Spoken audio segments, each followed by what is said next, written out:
feels like a new alternative coffee company is launching every couple of months these days.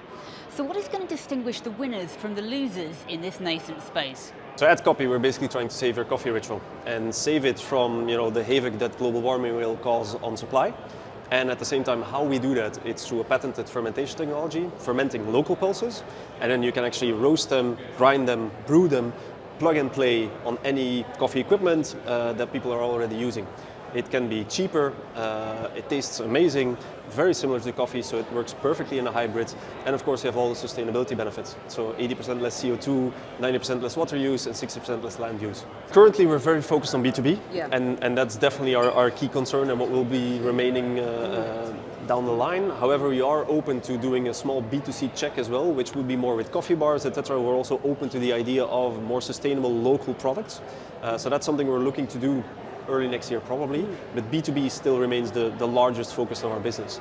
Now, to be fair, it still remains to be seen what the most successful model is, right? I mean, it's too soon, I think, to say B2C doesn't work, and it's too early to say B2B works, because there's no proof points for either.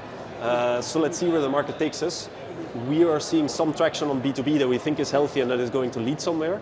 So that remains our key focus. So with the potential partners that you're talking to, coffee companies, are they looking to do a kind of 50-50 blend or just a small amount? How are they thinking about it? I mean, it depends who the partner is, right? So if you think coffee roasters, coffee partners, yes, blend. I mean, we've had no one, I think, who is really thinking of launching it pure, right? Sure. However, when you think, let's say, ready to drink coffee, where there's milk added, flavorings added, sometimes sugar added, well, most often sugar added, then you could actually do a direct replacement, like it's possible. And if you think desserts, think a tiramisu, since we're in Europe, etc., then direct replacement is also possible. So it depends on the counterpart. But when it's in coffee usage, then yes, most likely it's hybrid. Due to the fact that there's this risky element of how do we bring it to market, we're getting a very strong vibe on it needs to be cheaper. Right? So the element of safety of supply isn't enough. Right? And we've heard from others today and yesterday that actually in some cases that's enough. In our case, that doesn't seem to be the case. So there's definitely an expectation currently to be cheaper, but long-term at least parity. And then when we say long-term, I think there's a general consensus that the market might go back to 4-5 euros per kilogram for let's say standard Arabica quality. So that's really the number we have in mind. That's what we want to hit, and we also believe we can hit that. For the B2B strategy, always assumed is we need to get close to Arabica filler quality. Right, that's basically 35-40% of market demand. That's where some of the issues are going to be. That's the flavor palette we need to hit. We've now concluded that, so this is our MVP, we're done. We're now upscaling it, etc. But I mean, product development-wise, we're there. And that actually allows us to also go into other flavor palettes of coffee. Because you describe coffee as one thing, whereas it's such a complex element of aromas, flavors. And actually now we say, okay, we have this basic MVP, and through more complex fermentation, different methods of fermenting, we can actually hit different flavor profiles as well. But that's the future. How are coffee companies you're talking to thinking about positioning a hybrid product? It's the question. I mean, let's not beat around the bush, it's the question. Because there's many ways you could play it. And actually we had a debate yesterday on exactly that topic, right? So most people are extremely sensitive to coffee. It's a very emotional product, right? And for most people it's the start of their day, etc. So it's very tricky to touch upon that or to tread upon that. What we're finding is there's multiple angles you could play. You could play a health angle. You could play a local and sustainability angle, but we know that that's actually not selling that much. So most likely that one's out. You could do a pure price play.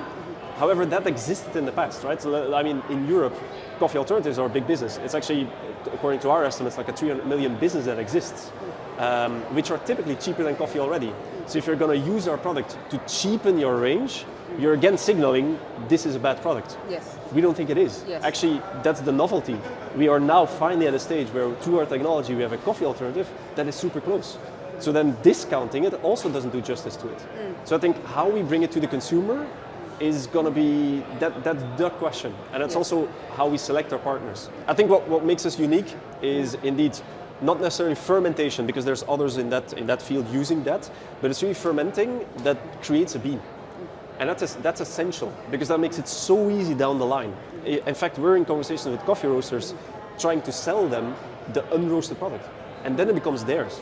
right? They can allow and use all of their expertise in roasting. You can plug and play into the existing infrastructure. And most roasters are actually set up to pre-blend. So before you roast, they will blend, right? So if you're then trying to include an alternative, but you can actually already use your existing setup, pre-blending, then roasting, that's beautiful. And our product roasts in exactly the same way as coffee. Same time zones, same temperature zones. So it makes it just extremely efficient and easy to work. The second benefit, I think, is adaptability. Right? So currently we have this Brazil filler, let's say, flavor profile. But if tomorrow someone says, look, I'd love for you to make a more fruity profile, sure, through fermentation we can do that. So it's also malleable, it's flexible. And then lastly, of course, it's a single ingredient, no allergen. All of these, I think, are essential to create any type of traction. Make it as easy as possible for companies to buy it, use it, integrate it. We spent 3 years in development, right? And actually it took us 2 years before we felt comfortable enough to even seek investment. Because we said, okay, the product has to be right. And it really took us that much amount of time to find the right precursor. So in this case, we've checked peas. Because actually our current prototype is yellow peas, not chickpeas anymore. So that took us quite a while. And then 2, it's indeed how to treat it, which is both the aromatic element, is both a physical element, because you can use it in exactly the same way as coffee, right? So same recipe, same grind degree. So everything remains exactly identical. You don't need to change anything. That's massively difficult to fix. And then 3 is maintaining that bean throughout the fermentation process. Because actually most fermentations will work on a micro scale. We're working on a macro scale. So all of that combined is, I think, the essence of what we do. It's true, we're the only one that I'm aware of that have just one ingredient. And that can be labeled just as a roasted pea. Super simple. So you talked about kind of plugging and playing into the existing infrastructure, but what about the actual fermentation step? How would you scale up? Do you have to do that part in-house, or could you even sort of outsource that? I mean, there were multiple options. In our pre-seed round, we chose, together with our investors, not to include a capex, right? So we have no choice but to look for co-manufacturers to actually help us do this. We've identified 2 potential partners near where we are in Belgium, who have existing capacity and actually have a process that is quite close to what we need. Right? So it might not be identical, but it could be pretty close. And we're actually going to do testing in this second half of the year to hopefully by end of year be fully upscaled. And when I say fully upscaled, that's really commercial coffee tonnages, right? Coffee is a volume product. So either you're massive volume or you're out, and we're gonna try to be there. So finally, what kind of response have you had from the market? Have you got any kind of commitments from coffee companies that actually want to include your product in their lines? I think we're honestly amazed with the positive response we're getting, and that includes both the amount of parties that want to speak to us, right? Again, the openness from the industry has amazed me. We never imagined that would have been the case, and I also want to recognize we're super lucky timing-wise with coffee prices just going absurd and through the roof. So that's 1. And 2, we're I would say at LOI phase. So really the conversations have gone that far, piloting has been done, MTAs are in place, they've typically had a chance to roast themselves, so they know how that works, they've been able to try it, and now we're really in LOI phase. Of course, to get there, we have to be industrially ready. So expect updates by end of year.